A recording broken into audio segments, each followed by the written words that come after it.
Welcome. This time I don't have a laptop, and we're going to talk about supply chain management. What is supply chain management in Business Central? A little bit different from the rest of the world. Actually, it's what we used to say internally, not finance. Yeah. So we have a range of features and tools from procurement to production to distribution, logistics, like everything we call supply chain management. And in this release, we did a lot of things in this area. Let's go through them in this long screenshot-only video, just to get an idea of what is here, what was added or changed in the Business Central. We will start with the bigger features and move to the different stuff. And we have a secret guest in the very end. Stay tuned. All right, the big elephant is a quality management new extension available, which will automate your quality management processes and ensure that you are industry and legally compliant, and your customers are happy because you always ship the goods which are in the good quality, and because you check them when you received or produce them. Very flexible, very interesting. We have a special roulette center with all the different steps, etc. You can always look at the separate video. The link will be here or here, and you will learn more how to use and how to get populated with quality inspection. That's a one big thing. Definitely explore. New model. Another one group of enhancements are all related into the drop shipment process. Yeah, sometimes you sell something which you do not have on your inventory because it is on your vendor inventory, and that's what you want them to transfer and ship directly to your customer. So what happened?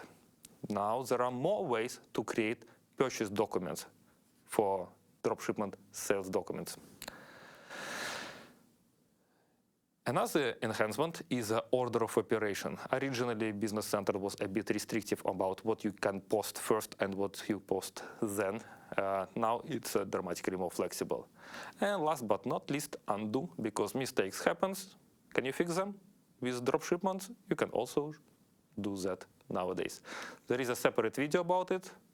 Go and check. So, a couple of screenshots just to get started or interested.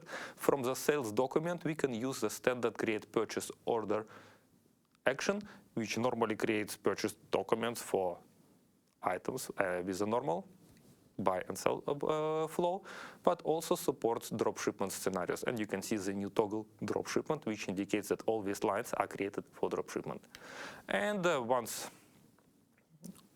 this purchase document created, you can just go and post it as receipt and invoice. Do not wait when in customer-facing invoice is posted. There are more, and you will see in the corresponding video, including the undo scenario. Yeah, it's very difficult to illustrate that this undo is related to drop shipment, but trust me, it is. Moving to the next topic, purchase order matching. Another great feature added in this release. You can always ask how it is related to supply chain. Yeah, because we're dealing with orders nowadays and receipts, which is my part. All right, so we receive invoice before order was received. What do? Put it and maybe forget about it until it will be received? And not really. We can already start do the process in the system. So you just create purchase invoice, link to the purchase order, and wait. Or not. It depends. Another interesting scenario is that if you receive invoice with one line and you have multiple purchase orders and receipts, you can link all of them together. Very convenient. The last but not least, again, you link invoice to order which is not received, but you can just hit post, and the purchase order also will be marked as received. Of course, there is a setting for this one, for this on specific documents, because not all documents allow these scenarios. But check video, we have a separate one.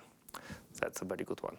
So the full illustration, all of the examples, one invoice line linked to multiple purchase orders and order receipts, even if a receipt line is not here.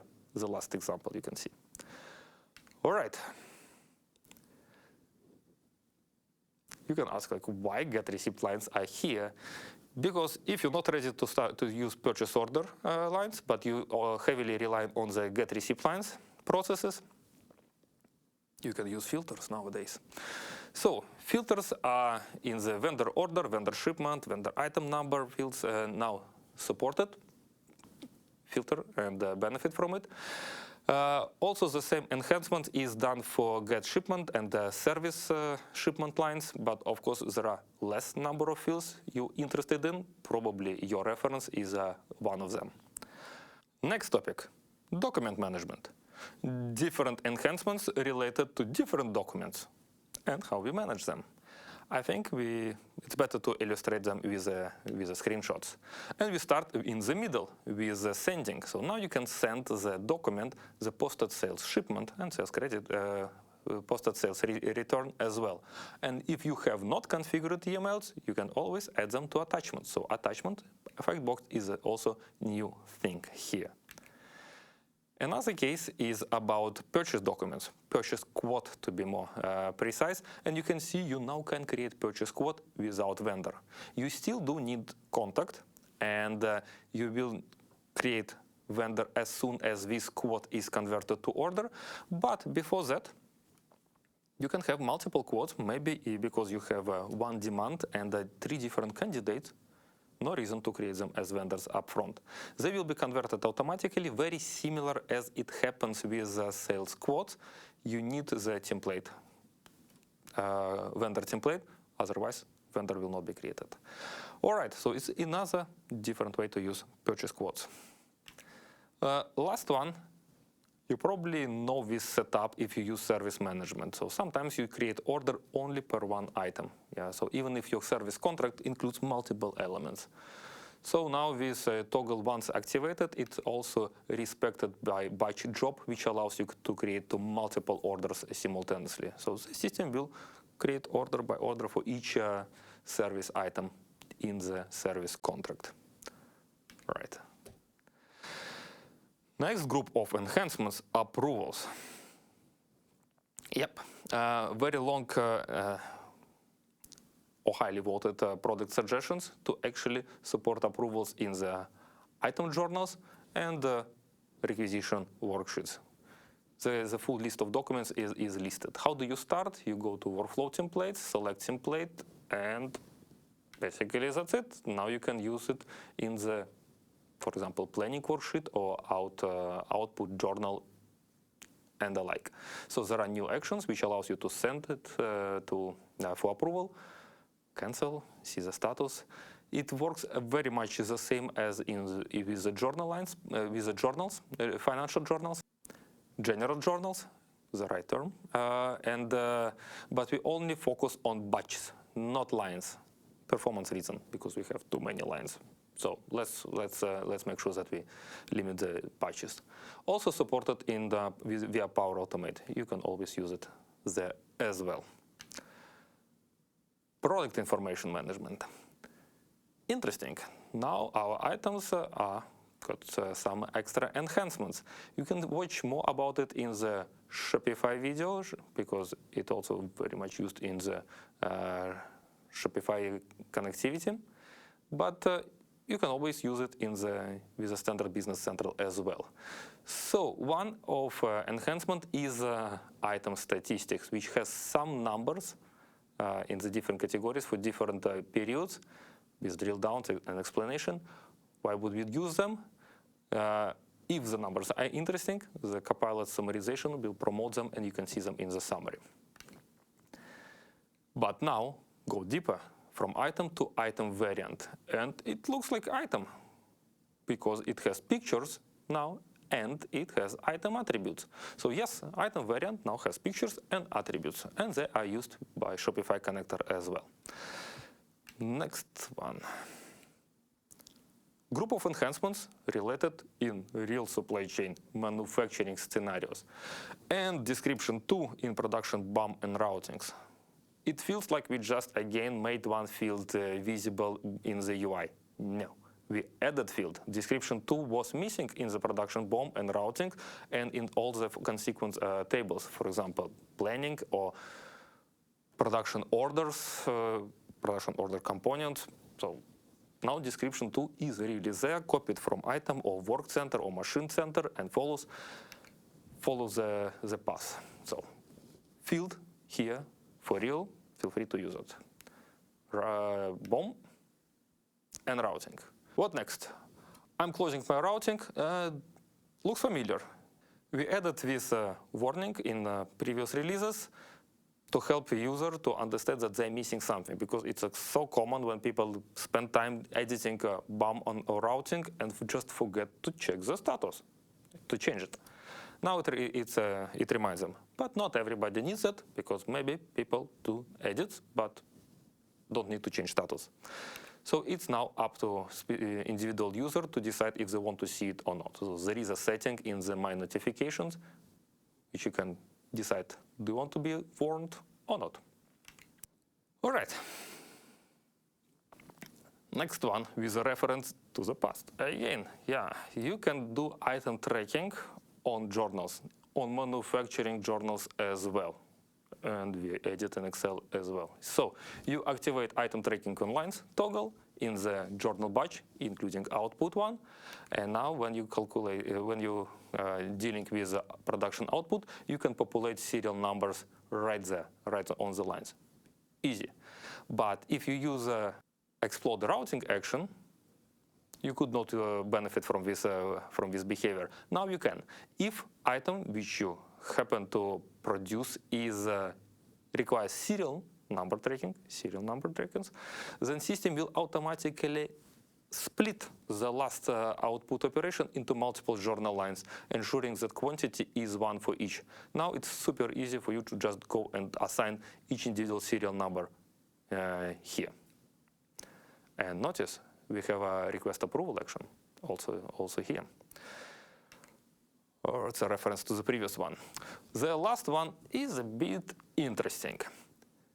I will ask you a question. Why do we have a line in the inventory posting setup with empty location and VIP, work in progress account, defined?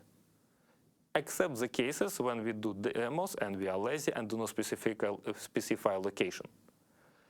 The answer is, even if you always use locations, the capacity, the output, and the capacity and the overhead of the capacity, the runtime basically, and setup time, they are posted in VIP account for empty location always. That's why I have to configure them the same way for my specific location, where my consumption of components will be posted to, and blank location for output, for capacity. Because once I will finish my production order and calculate the goods, the VIP account needs to be emptied, and otherwise it will be disbalanced. So what we did, now we do not need the empty location, because even when we post capacity entries, we know we post them for specific production order line where location is known. Yeah, so we know location, we can use it. So it means we can use inventory posting setup. So now you don't need to maintain this strange line, or more interestingly, for each location you can now use different work in progress account and accumulate the cost in different accounts, and then transfer it to the output all correctly without any leftovers in the work in progress account. That's a difficult one, but try to experiment and you will see. Okay, we talk about manufacturing. Why? Because we're preparing for something big again, subcontracting. It's not something you can see on April 1st or 2nd, because it will be become available later in the season, but we do something in the manufacturing subcontracting already. So what is it? You can see production order routing. We got a new fact box with subcontracting details. And we also got a number of new actions. In addition to quality management, we also got the create subcontracting document, which is purchase order, instructing us to buy some services, or actually delegate someone, work to someone to produce this item. But again, before we do that, maybe they need some items. Oh yeah, then we can transfer it. We can create transfer order directly from the purchase order for subcontracting. All right, now all items which are linked via routing link with a specific subcontracting operations will be gathered and packaged in the transfer order, and now we can ship it. Let's assume we did that, and now it's time to receive. And this time we are receiving via warehouse receipt. It's unexpected, but it's great. So we can use the advanced warehouse capabilities like warehouse receipts for operations. But that's not it. Once we received it and plan to do the invoicing, we can also allocate item charges for this one in case this specific vendor or maybe some other vendor has extra cost with it, insurance, transfer, etc., which we would like to allocate to this operation. So we have a special actions available, get subcontracting clients, and we can allocate it, and it will be included into the cost of produced items. Cost, yeah. So each operation can also have a different price tag. So the same item produced on different vendors or in different quantities will have a different price, processing price, meaning the costing will be more accurate as well. But you need to wait for it, and more details will follow as soon as we are close to the release. Thank you for watching. That was a long list of enhancements and definitely short one, but you can find different videos which are explaining more complicated details in the descriptions, pointing to the relevant videos as well. Plus, you can always find in the description additional information, for example, release note, where we can also add some details and links to the documentations. If you have any questions, you can always reach to us. You know where to find us. It's LinkedIn, and it is now Viva Engage, plus regular office hours. Looking forward to talk to you. Thank you.